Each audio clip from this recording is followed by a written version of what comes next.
भारत में फिर कहर बरपाने वाला है कोरोना। डॉक्टर गुलेरिया ने कही ये बात।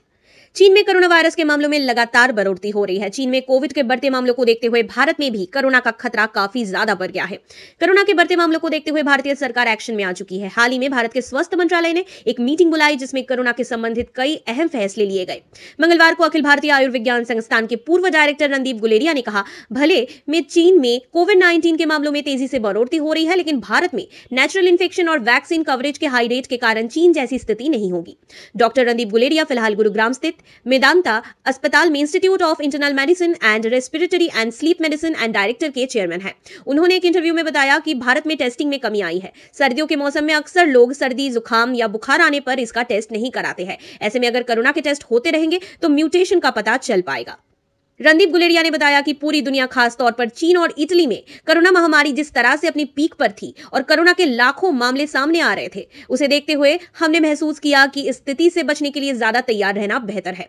भारत में कोरोना महामारी के शुरुआती दौर में ही लॉकडाउन लगा दिया गया था ताकि स्थिति को नियंत्रित किया जा सके। भले ही इस दौरान बहुत से लोगों ने यह भी तर्क दिया कि यह लॉकडाउन समय से पहले था, लेकिन इससे लोगों में जागरूकता पैदा करने में मदद मिली और साथ ही हमें तैयारी करने के लिए अधिक समय मिल पाया। इस दौरान हमने मरीजों को संभालने के लिए बुनियादी ढांचे को बदले, पुनर्गठन आदि का काम किया। इन्हीं सब चीजों के चलते पश्चिमी देशों की तुलना में हमें अच्छा काम किया।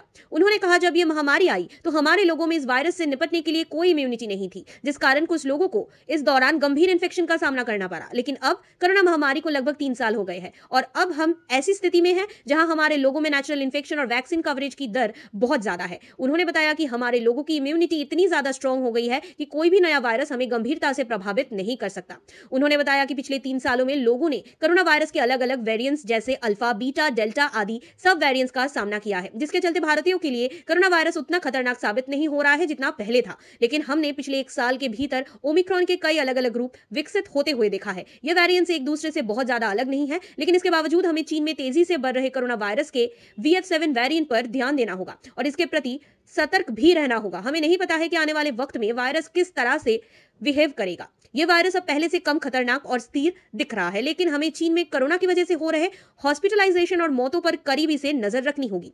एम्स में अपने कार्यकाल के बारे में बताते हुए उन्होंने कहा कि हमने एम्स में विस्तार की योजनाएं बनाई थी और उस पर काम भी चल रहा है, लेकिन कोरोना महामारी की वजह से इस योजना पर काफी असर पड़ा है। कोरोना के चलते एम्स में मरीजों की भीड़ काफी ज्यादा बढ़ी है। उन्होंने बताया कि हेल्थ केयर का भविष्य नए डॉक्टर्स है और हमें उन्हें भविष्य के लिए ट्रेनिंग देने की जरूरत है।